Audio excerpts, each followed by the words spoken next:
Allez, bonjour tout le monde. On démarre avec un PSG actualité. PSG actualité, comme vous le savez tous, en tant que supporter du PSG, on est toujours dans le cœur de l'actualité. Le cœur de l'actualité. Les médias français s'en donnent toujours à cœur. Se font toujours plaisir à parler du PSG. Les médias européens, pareil. Donc le PSG est toujours au milieu de l'actualité. L'actualité là, nous on va partir sur quelque chose de beaucoup plus simple, on va parler du premier match amical de ce PSG version 2023-2024, donc PSG contre le Havre qui s'est déroulé vendredi au campus du PSG. Après on va parler de la tournée au Japon avec son premier match qui va avoir lieu aujourd'hui contre l'équipe de Cristiano Ronaldo Al Nasser. Après PSG Mercato où on a eu des arrivées, maintenant ça serait bien qu'on ait pas mal de départs, donc on va parler, il y a des départs qui sont concrétisés, puis certains qui commencent à avoir un peu le jour. Et on finira avec notre feuilleton de l'été, le feuilleton habituel qui revient tous les ans. Là, au même titre que Fort Boyard, nous avons le feuilleton Kylian Mbappé. On va faire un peu le point avec ça.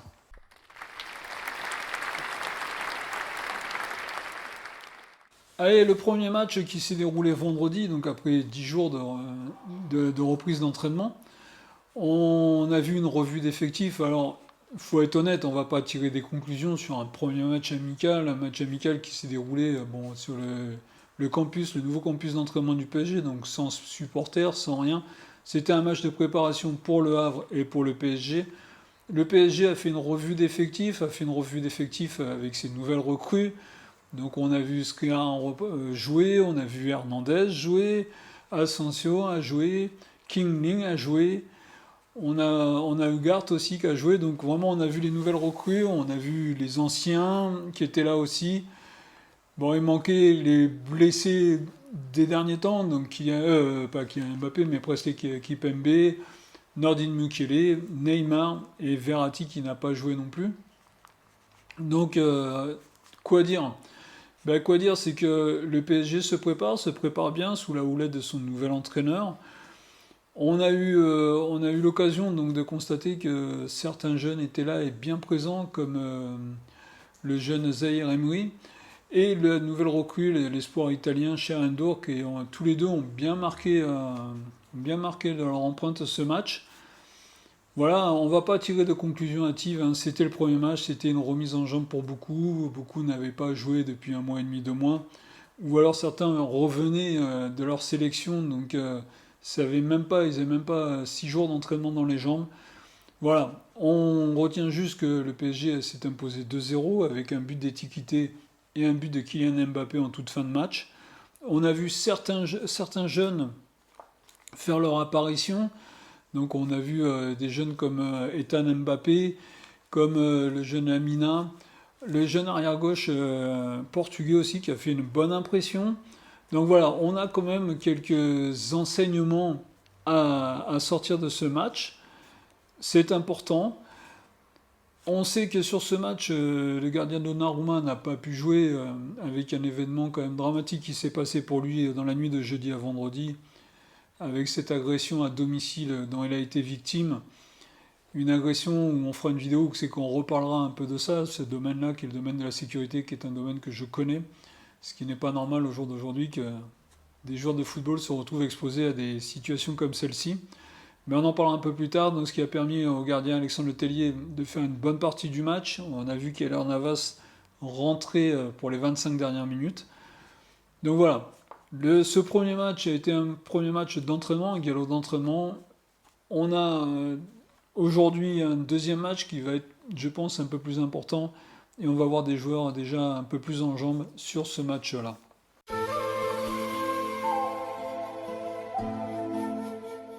La tournée au Japon. Alors la tournée au Japon a commencé avec le coup de théâtre pour tout le monde. Kylian Mbappé pas convoqué dans le groupe pour partir au Japon.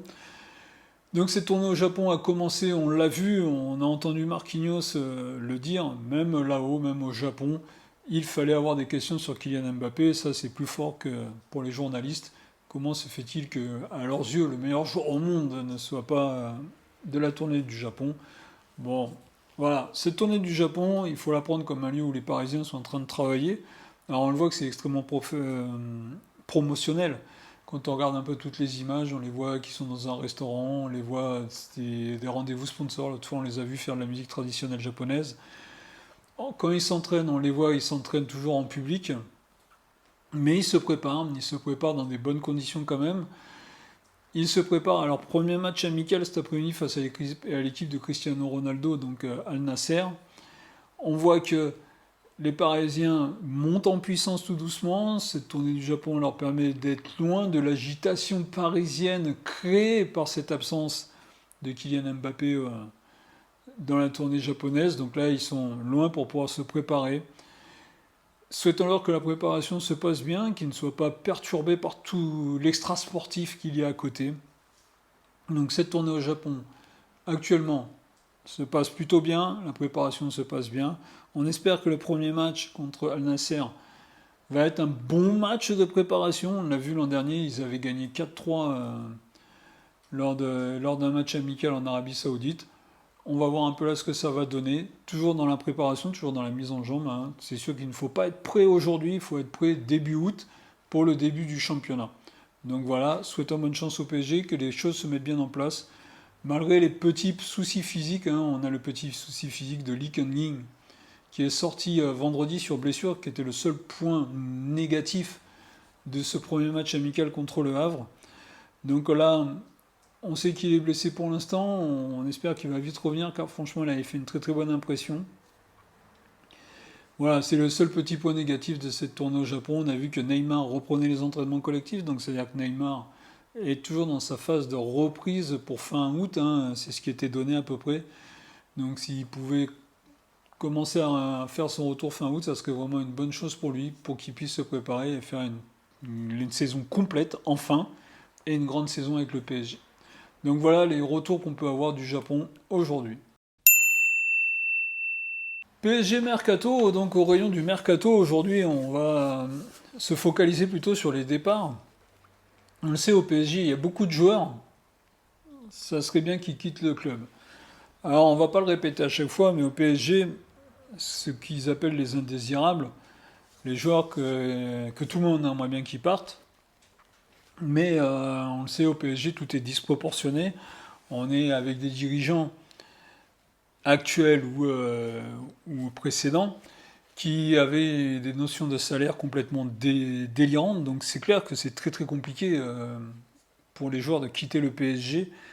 Les joueurs préfèrent être assis sur un banc de touche ou en tribune et toucher leur salaire confortable au lieu d'aller jouer dans des clubs avec des salaires moindres, mais au moins jouer au football, ce qui est soi-disant leur passion. Alors on a un premier départ confirmé, c'est Mauro Icardi. Mauro Icardi, après un prêt concluant à Galatasaray, restera donc à Galatasaray, s'engage pour 3 saisons. Avec Galatasaray, on parle d'un transfert aux alentours des 10 millions d'euros. C'est clair qu'à côté de ce qu'avait payé Leonardo, c'est ridicule. Mais bon, voilà, comme je l'ai dit précédemment, les dirigeants précédents avaient des tendances à surpayer et après on se retrouve avec des difficultés. Mais on voit que Mauro Icardi quand même a choisi, lui, de jouer au ballon, de jouer au foot. Donc souhaitons-lui bonne chance pour la suite de sa carrière à Galatasaray. La semaine dernière, Leandro Paredes avait une offre de Galatasaray aussi. Il a demandé à réfléchir. Bon, ça serait bien qu'il réfléchisse et qu'il signe à Galatasaray. De toute façon, il n'y a aucun autre club qui le veut. Donc ça serait bien que Paredes, lui aussi, prenne le chemin de Galatasaray. Ça libérerait encore un gros salaire. Mais là, on est dans le type du joueur qui est prêt, lui, à s'asseoir sur le banc de touche, à pas jouer, mais toucher son gros salaire. Mais ça serait bien qu'il se décide et qu'il aille faire un tour autre part. En plus, c'est un joueur avec une mentalité, franchement, que j'aime pas. Il met le bazar dans le vestiaire. J'espère honnêtement que son départ va être acté pour très très bientôt. On a vu que Renato Sanchez avait aussi une offre de l'AS Roma. Apparemment, le PSG en avait bien un peu plus, hein, car n'oubliez pas que Sanchez, ça fait un an qu'il est au PSG, il a été payé un bon prix. Bon, il n'a pas rendu sur le terrain, pourtant il a les qualités pour être vraiment un très grand joueur, c'est dommage, il est un peu fragile. Donc Renato Sanchez, pleine possession de ses moyens, il peut rester au PSG, il n'y a pas de souci, ça peut être un atout considérable. Mais un Renato Sanchez blessé assez souvent, et on l'a vu dernièrement, il s'est pas entraîné là, à la tournée au Japon. Donc Renato Sanchez blessé, voilà, un départ, ça serait pour lui aussi, ça serait pas mal. Après, on parle aussi de Keylor Navas. Keylor Navas, c'est l'Inter de Milan. Alors, Keylor Navas, ça reste un bon gardien. Je ne change pas d'opinion dessus. Mais Keylor Navas, c'est pareil. Il faut qu'il parte aujourd'hui du PSG. C'est un joueur avec une mentalité qui met une mauvaise ambiance aussi. Faut pas s'en cacher. Donc, Keylor Navas qui quitte le PSG, ça serait quelque chose de bien aussi pour le club. Et après, je dis pas pour lui. Mais on a vu l'an dernier la mentalité de Keylor Navas qui a préféré garder son gros salaire que d'aller à Naples, être champion d'Italie et disputer une demi-finale de Ligue des Champions quand même. Il a préféré s'asseoir pendant 6 mois sur un bonne touche et 6 mois être gardien d'une équipe qui joue les maintiens en Angleterre. Voilà la mentalité du joueur. Et après, dans les derniers départs qu'on le souhaite, mais on en parlera un peu plus bas, et bien maintenant c'est Kylian Mbappé, puisque Kylian Mbappé et le PSG, on semble être à un point de non-retour, comme ils disent. Donc voilà, on espère un départ rapide de Kylian Mbappé, mais ça on va en parler un peu plus bas. Au niveau des rangs des arrivées, je l'ai dit dans une précédente vidéo, moi, Harry Kane, quand j'entends il préférerait aller au Bayern de Munich, le PSG insiste, c'est fatigant. C'est fatigant. Alors Harry Kane, s'il vient au PSG, très bien, c'est un super joueur, je n'ai rien contre ça, moi. Mais sa priorité, c'est le Bayern de Munich. S'il vient au PSG par défaut, ça pourrait commencer à être saoulant. Et bien souvent, c'est ce qui se passe avec des joueurs. Ils viennent au PSG par défaut. Souvenez-vous de Lionel Messi, il n'y a pas bien longtemps. Lionel Messi, ben, il n'y avait aucun club qui pouvait lui donner ce que lui a donné le PSG, donc il a signé au PSG. On a vu le passage de Lionel Messi au PSG. On a lu son interview, on a entendu son interview après son départ du PSG où il n'était pas heureux à Paris ou ceci ou cela. Mais bon, un mec qui n'est pas heureux à 40 millions par an, et ben, il en a de la chance parce qu'on est quelques-uns, on a beaucoup moins d'argent et on vit dans la grisaille parisienne, on vit à Paris. Donc voilà. Là, on l'a vu à Miami, son premier match à Miami, il a déjà inscrit son premier but, alors qu'au PSG, on a entendu je ne sais combien de temps. On ne l'a jamais vu aussi heureux. Hein. À Paris, il n'a jamais autant souri, il n'a jamais été aussi content qu'il l'est actuellement à Miami. Donc, je ne suis pas là pour critiquer Messi, on est là plutôt pour parler des joueurs qui viennent par défaut. Si Harry Kane vient au PSG et qu'il vient parce qu'il vient par défaut, ça me déplairait énormément. Marek Harry Kane, ça reste un super joueur. Il y a le jeune attaquant norvégien de l'Atalanta, alors je ne vais pas écorcher son nom parce que je ne me souviens plus trop, mais lui, ça serait plutôt intéressant de se retrouver avec lui qu'avec un joueur qui vient par défaut, je continue à le dire. Même si Harry Kane, ça reste un super joueur. Si Harry Kane, il vient au PSG avec la tête à Munich, il n'y a rien d'intéressant. Franchement, il n'y a rien d'intéressant. Il y en a marre des joueurs qui viennent à Paris par défaut. Il faut que les joueurs viennent à Paris parce qu'ils veulent jouer à Paris. Point à la ligne. De venir de leur donner des salaires de fous, comme on en entend parler encore, que les joueurs ils viennent en ayant dit haut et fort que son objectif c'était pas ce club-là mais un autre, j'arrive pas à comprendre. On achète les joueurs, on leur donne des salaires de fous pour les faire venir. Non, ça fait 12 ans que les Qataris sont à Paris. Si les joueurs ne veulent pas venir à Paris, tant pis. Regardez à Manchester City ce qui se passe. Les joueurs veulent aller à Manchester City. Et ils vont à Manchester City. Aujourd'hui, je suis sûr que les salaires de Manchester City sont plus intéressants que ce qu'ils touchent actuellement. Kylian Mbappé, on va finir sur Kylian Mbappé. Donc Kylian Mbappé, le feuilleton du PSG. Alors en tant que supporter du PSG, je peux vous dire que ça commence à être pénible. Ça commence à vraiment être pénible, on entend parler de Mbappé partout. Mbappé, c'est partout, à toutes les sauces. À toutes les sauces dans les médias français, alors l'équipe du soir, RMC, Foot Mercato, parce qu'eux aussi ils sont pas mal maintenant. On est, le PSG, c'est les grands méchants. On voit le président de l'UNFP, là, Philippia, l'UNFP qui sert à rien. Hein. Mais là, c'est Kylian Mbappé, là, donc d'un seul coup, il se réveille. Et là, il vient de nous dire qu'ils peuvent obliger le PSG à faire jouer Mbappé à partir de septembre. Fantastique. Ils peuvent se permettre de dire ça. Alors, parce que c'est Mbappé, le PSG en prend plein la tête, comme toujours. De toute façon, je continue, et je le redis, et je vais le redire bien fort. En France, on est anti-Paris. Hein, on parle de racisme, mais on voit du racisme anti-parisien. Donc les médias sont tous anti-parisiens. Et s'ils peuvent casser du PSG, on casse du PSG. Kylian Mbappé, c'est le gentil, il n'y a pas de souci. Kylian Mbappé, c'est celui qui parle bien, c'est celui qui présente bien. Mais Kylian Mbappé, Aujourd'hui, je pense qu'il a prouvé à tout le monde et il faut arrêter de nous prendre, nous, les supporters des Parisiens, pour des mecs qui n'ont pas de mémoire ou quoi que ce soit. Moi, j'ai de la mémoire, il n'y a pas de souci. Kylian Mbappé a fait 6 ans au PSG. Je l'ai dit dans une vidéo, il veut quitter le PSG, quitte le PSG par la grande porte. Fais pas ce que tu es en train de faire à l'heure actuelle. Et je le redis, et je le redis encore une fois, Kylian Mbappé, je pense que c'est pas le coupable dans l'histoire. Dans l'histoire, c'est sa mère la coupable. Sa mère est en train de pourrir sa carrière. Faut être clair, elle court après l'argent. Kylian Mbappé, il est là, il rapporte l'argent, donc elle est en train de le pourrir. C'est un truc de fou, elle est en train de pourrir sa carrière. On lit dans les médias, alors est-ce que c'est vrai que Kylian Mbappé commence à faire son cinéma aussi, lui?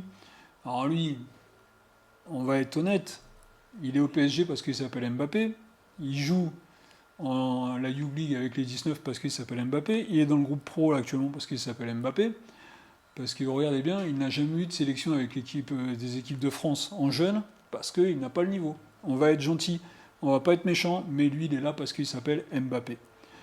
On voit aussi Marie-Antoinette Katoto de la section féminine qui soutient Mbappé. Alors elle c'est pareil, hein, elle ça serait bien qu'elle reste à sa place, car ça fait 1 an qu'elle n'a pas joué, qu'elle a soigné sa blessure au genou.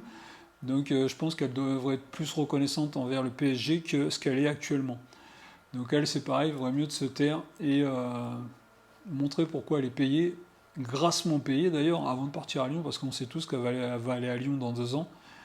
Donc elle ferait mieux de se taire et de jouer au ballon. Je pense que ça serait le mieux pour elle.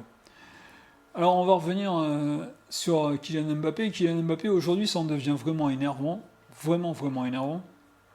Alors quand on écoute des commentaires de certains youtubeurs, et je commence à en retrouver et être d'accord avec certains, quand ils disent que Mbappé a bien monté son affaire avec le Real de Madrid, moi aussi j'en suis persuadé. Ils vont attendre le dernier moment. Le Real de Madrid va faire une offre de misère, pour rester poli, au PSG. Le PSG sera à la corde au cou, sera obligé de faire cette offre, d'accepter cette offre. Et comme ça, le Real de Madrid ne va pas payer bien cher le PSG. Mbappé aura touché sa prime de fidélité au 31 juillet. Et le PSG ne pourra pas remplacer Mbappé. Donc le PSG va être le perdant quoi qu'il arrive. Mbappé et le Real de Madrid ont bien monté leur affaire. C'est là qu'on va reprocher à Kylian Mbappé.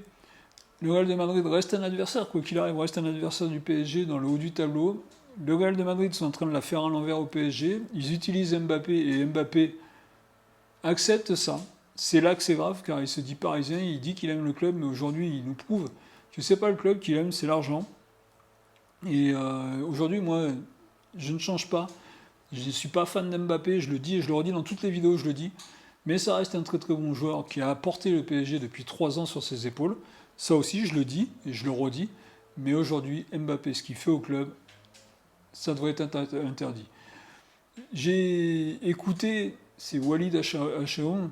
Je ne suis pas fan de la personne parce que lui, quand il était sur Foot Mercato, quand le PSG jouait et qu'il faisait les tops et les flops, même quand Mbappé ne jouait pas, il le mettait dans les tops. Lui, c'était un fan d'Mbappé, il aime Mbappé, il adore Mbappé. Pour lui, Mbappé, c'est le plus beau, c'est le plus fort. Mais là, j'ai écouté, et je vous mettrai le lien en description, ce qu'il dit, je suis entièrement d'accord. Pour une fois, je suis d'accord avec lui, ce qu'il dit sur Mbappé. Mbappé, aujourd'hui, il a perdu toute notion de ce qui faisait le Mbappé du début de sa carrière.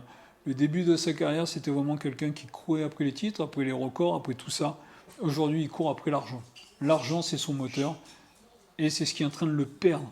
Mais comme je dis, c'est pas lui, c'est ses conseillers autour, et surtout sa mère. Donc, le PSG l'ont placé sur la liste des transferts. Il y a un club saoudien qui est venu, qui a fait une offre au PSG, à l'Iyad. 300 millions d'euros, bon, soyons honnêtes, Mbappé, il ne faut pas qu'il aille en Arabie Saoudite, pas aujourd'hui, pas à son âge. Pas à son âge. S'il va en Arabie Saoudite, il est perdu, ce pauvre gars. Aujourd'hui, le seul truc qu'il faut qu'il fasse, c'est qu'il tombe d'accord avec le PSG, qu'il sorte par la grande porte. Je continue à le redire. Il faut qu'il sorte par la grande porte et il faut qu'il arrête de salir son image. Qui est là, il vienne, qui s'assoit autour d'une table entre le PSG, Madrid et lui, et qui partent, que tout soit propre, pas faire ce qu'on est en train d'entendre. S'il fait ce qu'on est en train d'entendre, franchement, ce serait lamentable. Donc voilà, Kylian Mbappé part par la grande porte, je continue à te le dire, part par la grande porte, sois un seigneur. Sois ce que tu es depuis que tu es au PSG, sois un seigneur, que tout se passe bien. Et tout finira bien. Pour le Paris Saint-Germain, le club que tu dis que tu aimes, et surtout pour toi, en tant que joueur de foot, ne laisse pas cette image. Car l'image que tu es en train de faire aujourd'hui au PSG, à Madrid, certains doivent se poser des questions quand même. Certains doivent se poser des questions. Si tu es capable de faire ça au PSG, hein, n'oublie pas qu'à Madrid, il y a un joueur dans le vestiaire qui s'appelle Vinicius, qui aujourd'hui, je pense, est au même niveau, et même si ce n'est même plus. Donc à Madrid, tu ne pourras pas être le roi, tu ne vas pas être le centre du monde et tu ne vas pas avoir le pouvoir. Le Real de Madrid n'a jamais donné le pouvoir à un joueur, comme ce qu'a fait le PSG. Donc le PSG, je le dis et je le redis comme beaucoup, sont complètement en tort dans cette histoire. Mais toi aussi, tu portes pas mal de responsabilités. Enfin voilà, on a fait le tour de l'actualité. Ça a été un peu long, je me suis un peu attardé sur Mbappé. Mais bon voilà, je vous dis salut à tous et à bientôt.